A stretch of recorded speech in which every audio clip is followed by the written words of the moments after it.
ಕ್ರಾಂತಿ ಇಲ್ಲ, ಭ್ರಾಂತಿ ಇಲ್ಲ, ಎಲ್ಲ ಮಾತಾಡ ಬಾಯಿಗೆ ವಾಂತಿ ಆಕತ್ತ ನೋಡಿ.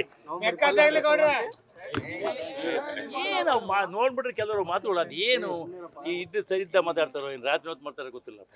ಏನ್ ಕ್ರಾಂತಿ ಇದೆ ಅಂತ ಅದ್ರ ಬದಲಾವಣೆ ಆಗುತ್ತೆ. ಏನೋ ಭೂಕಂಪ ಆಕತಿ, ಏನೋ ಪ್ರಳಯ ಆಕತಿ, ಏನು ಯುದ್ಧ ಆಕತಿ, ಕ್ರಾಂತಿ ಆಗುತ್ತೆ.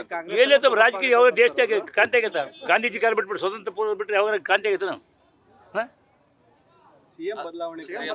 ಏನಿದ್ದೇನಪ್ಪ ಸಿಎಂ ಬದಲಾವಣೆ ಅಂತ ಯಾರು ಹೇಳ್ಬೇಕು? ಒಂದು 100 ಜನ ಸೇರ್ಕೊಂಡು ಎಮ್ ಎಲ್ ಹೇಳ್ಬೇಕು.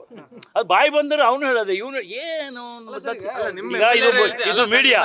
ನಾನು ಏನೇ ಮಾತಾಡಿದ್ರೆ ನೋಡ್ತೆ, ಹಂಗ ಅದ್ರ ಬಗ್ಗೆ ಹೆಚ್ಚು ನಾನು ಮಾತಾಡಲಿಕ್ಕೆ ಹೋಗಲ್ಲ. ನನಗೆ ಅದ್ರ ಬಗ್ಗೆ ಏನು ಕೇಳ್ಬೇಡ್ರಪ್ಪ. ಏನೋ ಕೇಳಿ ಡಿ ಕೆ ಶಿವಕುಮಾರ್ ಕೇಳಿ, ಸಿದ್ದರಾಮಯ್ಯ ಕೇಳಿ, ಹೈಕಮಾಂಡ್ ಕೇಳ್ಕಡಿ. ನಮಸ್ಕಾರ, ಹಬ್ಬದ ಶುಭಾಶಯ. ಯಾಕೆ ಬೇಕೇ ನನಗೆ ಅವೆಲ್ಲ? ನಮ್ಮ ಹಾಸಿಗೆ ಇದ್ದಷ್ಟು ಕಾಚಿ ಹಾಕ್ಬೇಕು. ಸುಮ್ಮನೆ ನನಗೆ ಕೆರ್ಕಂದ್ ಗಾಯ ಮಾಡಕ್ಕೆ ಅಭ್ಯಾಸ ಇಲ್ಲ ನನಗೆ. ಅದನ್ನು ಏನು ಮಾಡಲಿ ಮರೆ, ನಾನು ನೋಡಿಲ್ಲಪ್ಪ. ನೀವು ಹೇಳ್ತಿರೋದು ಏನು ಲೆಟರ್ ಕೊಟ್ಟೋದು? ಯಾರು ಅಪ್ಪ ಕೊಟ್ಟರೆ ಅವ್ರ ಅಪ್ಪನಾಗ ಮಾಡ್ತಾನೆ, ಕೊಡೋದು ಅನ್ಕೊಂಡು ಹೆಂಗೆ ಸೇವ್ ಮಾಡ್ತಾನೆ ಸೇವ್ ಮಾಡ್ತಾನೆ. ಆಶಾವಾದಿ ಅಲ್ಲ, ಆಶೆ ಎಲ್ಲರಿಗೂ ಇರುತ್ತೆ. ನೀವು ತಮ್ಮ ಅಣ್ಣ ಹೇಳ್ತಂಗೆ ನನ್ನ ನಮ್ಮದಾಗೆ ಇವರ ಪ್ರಯತ್ನ ಮಾಡಿದರೆ ಸಿಗತಕ್ಕಂಥ ಹುದ್ದೆಗಳಲ್ಲ. ಅವೇನು ಇಷ್ಟಿಲ್ಲ. ಹಿಂದೆ ಕೃಷ್ಣ ಕಾಲದ 99 ಇಸ್ವಿಗೆ 54 ಜನ ಮಂತ್ರಿಗಳಿದ್ರು.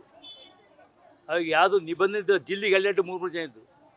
ಈಗ ಪಾರ್ಲಿಮೆಂಟ್ನ ಅಮೆಂಡ್ಮೆಂಟ್ ಆಗಿ 34 ಜನ ಮೀರಂಗಿಲ್ಲ ಅಂದಮೇಲೆ ಇರೋ 32 ತಾಲೂಕು ಜಿಲ್ಲೆ ನೋಡ್ಕೋಬೇಕು, 118 ಜಾತಿ ನೋಡ್ಕೋಬೇಕು, ಪರಿಸ್ಥಿತಿ ನೋಡ್ಕೋಬೇಕು. ಹಂಗಪ್ಪ ಯಾರ ಹತ್ರ ಕೆಲಸ ಮಾಡ್ಕೊಂಡು ಬರಲಿ ತಮ್ಮ. ಅಲ್ಲಪ್ಪ ಯಾರ ಮದುವೆ ಆಯ್ಕೆ ಅಂತ ಕೇಳಿ ಹ್ಞೂ ಅಂತಾನ ನೋಡಿ.